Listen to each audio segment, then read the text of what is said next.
পশ্চিমবাংলায় যে ভোটার লিস্টকে ভিত্তি করা হচ্ছে সেটা হচ্ছে 2002, কুলপির ক্ষেত্রে কেন 2003?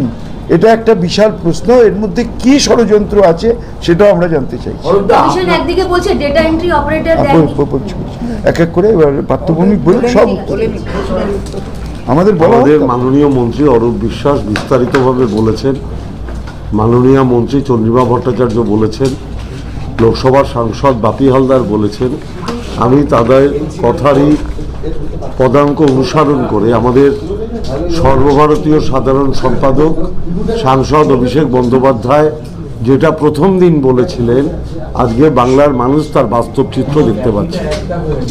সারা পশ্চিমবাংলার সমস্ত বুথের ভোটার লিস্টে আপনি দেখবেন 100 থেকে 150 নাম খুঁজে পাওয়া যাচ্ছে না। এবার 80,000 বুথে যদি 100 নাম বাদ যায়, আপনি বলুন তো তার সংখ্যাটা কত হয়? বুঝতে পারছেন চক্রান্তটা কোথা থেকে শুরু হয়েছে? যে কথাটা প্রথম দিনই আমাদের সর্বভারতীয় সাধারণ সম্পাদক অভিষেক বন্দ্যোপাধ্যায় বলেছিলেন। অন্যান্য রাজ্যে যেরমভাবে ওরা করেছে এই রাজ্যেও সেটা করতে চাইছে, কিন্তু মমতা ব্যানার্জির নেতৃত্বে 80,000 বুথে অভিষেক বন্দ্যোপাধ্যায়ের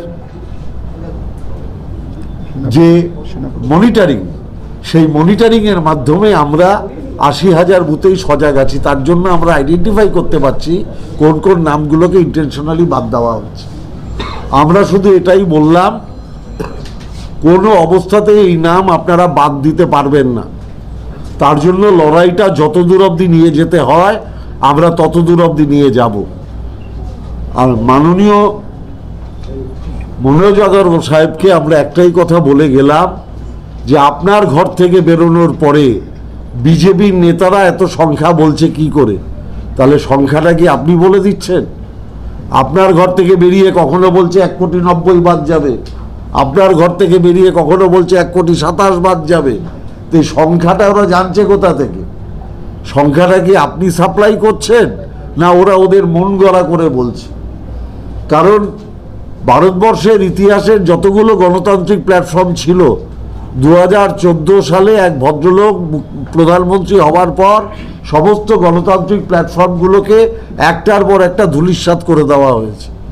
শেষ আশার আলো ছিল নির্বাচন কমিশন। এই 2024-এর পর থেকে দেখছি এই গণতান্ত্রিক প্ল্যাটফর্মকেও কবজা করবার জন্য ষড়যন্ত্র সারা ভারতবর্ষে শুরু হয়ে গেছে। স্বাধীনতা আন্দোলনের প্রতিবাদ বাংলা থেকে শুরু হয়েছিল। এই হিটলারের স্বৈরতন্ত্রের বিরুদ্ধেও প্রতিবাদটা 2026 সালে মমতা ব্যানার্জি অভিষেক ব্যানার্জির নেতৃত্বে এই বাংলা থেকেই হবে। এটা আপনারা নিশ্চিন্ত থাকতে পারেন।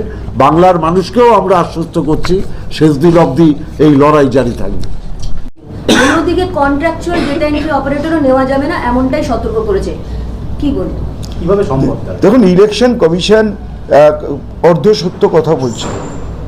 আজকে এতগুলো 80,000, 85,000, 86,000 বুথে আজকে যে বিএলও বলুন, তারই সবই রাজ্য সরকারের অধিকাংশ কর্মচারী। আজকে সবটাই তো রাজ্য সরকার করেছেন। ইলেকশন কমিশন যদি চান তাদের লোককে দিয়ে তাদের কাজ করাতে, তাদের যে একটা টার্গেট রয়েছে, যে কথা পার্থভৌমিক বললেন, আমরা ইলেকশন কমিশনকে বলেও এলাম আজকে সিওকে, যে আপনার ঘর থেকেই তো ঠিক হয়েছে 1,90,00,000 মানুষের নাম বাদ দেওয়া হবে। উনি বলছেন যে আমি জিজ্ঞেস করলাম আপনি কি শুনেছেন? বলছে আমিও শুনেছি। টার্গেট ফিক্সড করে দেওয়া হয়েছে, তাতে ডাটা এন্ট্রি অপারেটর কি করবে? এ তো টার্গেট ফিক্সড। না এক সেকেন্ড ডাটা এন্ট্রি অপারেটর পাওয়া যাচ্ছে না, তো এটা তো ওনাদের আগেই বোঝা উচিত ছিল যে 2 বছরের কাজটা 2 মাসে করা সম্ভব না। এটাই তো মমতা ব্যানার্জি বলেছে যে তুমি টাইম দিয়ে করো। 2 বছরের কাজ 2 মাস, তার মানে একটা কাজ 2 বছর করতে যত লোক লাগে 2 মাস করতে গেলে তার 20 গুণ লোক লাগে। এই বুদ্ধিটা যদি একটা সাধারণ মানুষের থাকে, এই বুদ্ধিটা নির্বাচন কমিশনারদের নেই। শুভেন্দু অধিকারী বিষয়টাকে স্বাগত জানিয়েছে, এই যে কন্ট্রাকচুয়াল যে ডাটা এন্ট্রি নেওয়া যাবে না। কে কি স্বাগত জানিয়েছে? আমরা আমাদের দলের কথা নিয়ে বলছি।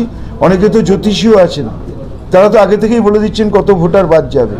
এটা পশ্চিমবাংলা, একটা ভোটারের নাম বাদ গেলে তৃণমূল কংগ্রেস, সর্বভারতীয় তৃণমূল কংগ্রেস মমতা ব্যানার্জির নেতৃত্বে, অভিষেক ব্যানার্জির সভাপতিত্বে জীবন দিয়ে লড়াই করবে, বলছি, একটা জীবন দিয়ে লড়াই post করবে। হয়েছে, সেখানে একটা